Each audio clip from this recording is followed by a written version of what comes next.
Hey there, welcome to Grave Echoes TV, where chilling tales from the shadows come alive. Tonight, we unravel a true crime story that is as haunting as it is real. This isn't fiction. These are true crime tales that will haunt your dreams. In a quiet town just outside of Asheville, North Carolina, there was a girl named Emily Wren. At 27, Emily lived a quiet life, teaching art to elementary students and spending her evenings painting in the attic studio of her grandmother's old Victorian home. She wasn't famous. She didn't crave attention. In fact, most people in town barely noticed her, except for one. David Mercer had always been the type to stay on the fringes of society. Formerly a janitor at the local high school, he was dismissed after students reported his unusual behavior. He kept to himself after that, living in a rundown trailer deep in the woods. But what no one knew, not even Emily, was that David had been watching her for nearly 6 months. Emily first noticed the flowers. They were always the same, wilted white lilies, tied together with twine, left on her porch steps early in the morning. She assumed it was one of her students or a kind neighbor, until she saw the second thing, photos.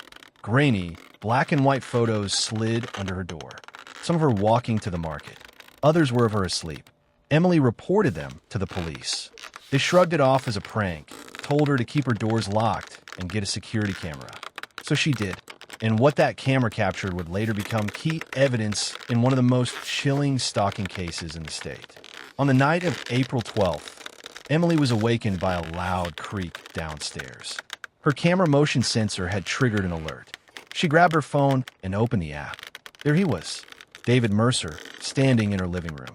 Just standing, not moving, not taking anything, just watching the stairs, watching her door. Emily didn't scream.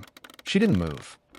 Instead, she called 911 in a hushed voice, hiding under her bed like a child.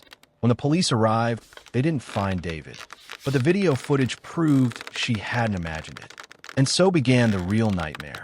Over the next 2 weeks, Emily became a prisoner in her own home. Every time she stepped outside, she saw him. Across the street, behind a tree, in the reflection of a store window. He never approached, never said a word. But one night, that changed. It was raining hard. Emily had refused to go to school that day.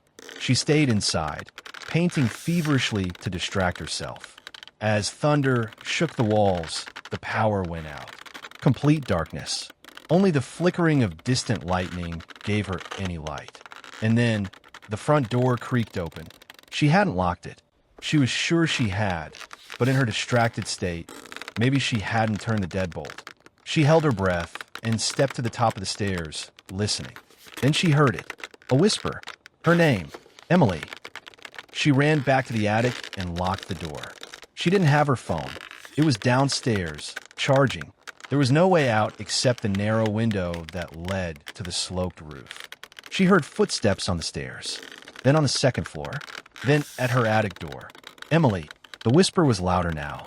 Clear, almost kind, and then silence.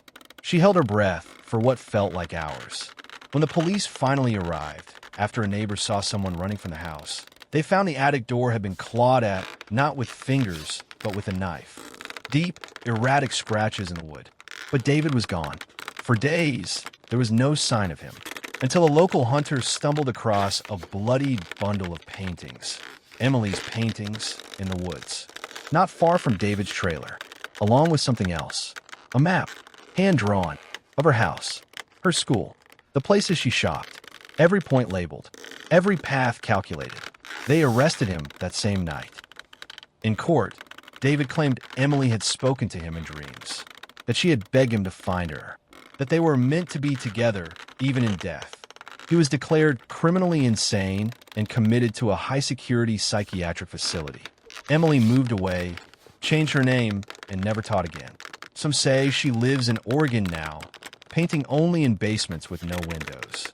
The house in Asheville, it still stands, empty, but neighbors swear they still see a light flicker in the attic. And sometimes, just sometimes, they hear a whisper in the dark. Emily. Emily had hoped that moving across the country would put an end to the nightmares. For a while it worked. The silence of rural Oregon was comforting. The isolation oddly peaceful. But trauma doesn't obey geography. It follows you. It nestles into your bones. And sometimes it knocks. 3 years after David Mercer's arrest, Emily, now going by Claire Jensen, was living in a small, weather-beaten cabin on the edge of a forgotten logging town. She worked nights at a gas station on the highway. She barely spoke to anyone. It was a life of quiet detachment, just the way she wanted it, until she received a letter. No return address. Just her name, Claire Jensen, scrawled in shaky cursive on the front. Inside was a single sentence. "Did you forget me already?" And a photo. It was her, taken from outside the cabin window. Just days ago, she dropped the envelope and began shaking uncontrollably. Her hands couldn't even dial 911. The police came, took the letter, took the photo, and promised to increase patrols in the area. But they didn't believe her when she said the handwriting looked familiar. Because how could it be? David Mercer was still locked away. Wasn't he? That night, she didn't sleep. She sat on the floor beside her bed, gripping a flashlight in one hand and a kitchen knife in the other. But nothing happened. The next morning, she called the psychiatric hospital in North Carolina. David Mercer had escaped. 3 weeks ago, they hadn't announced it publicly. The officials said they didn't want to cause panic. Emily, or rather, Claire, packed a single bag. She didn't know where she was going. She just knew she had to go, but it was already too late. He had been there.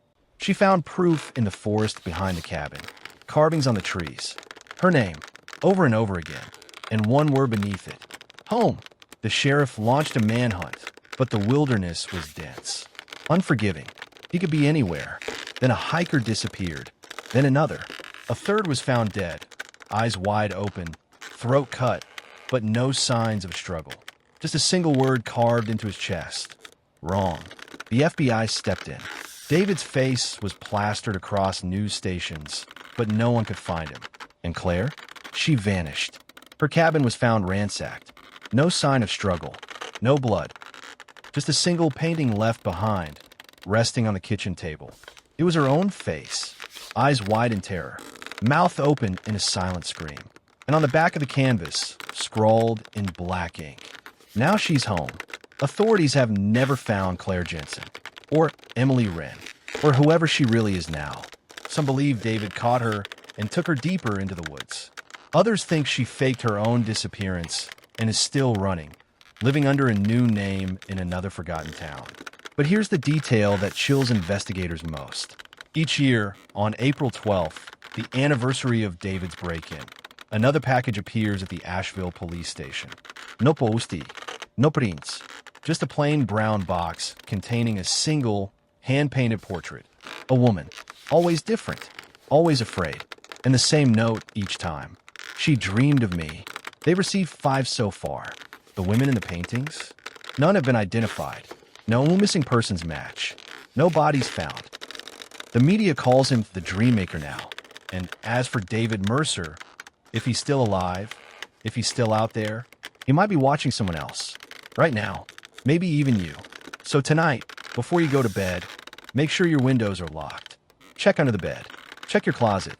And if you hear a whisper in the dark calling your name, don't answer. Thank you for joining us on Grave Echoes TV.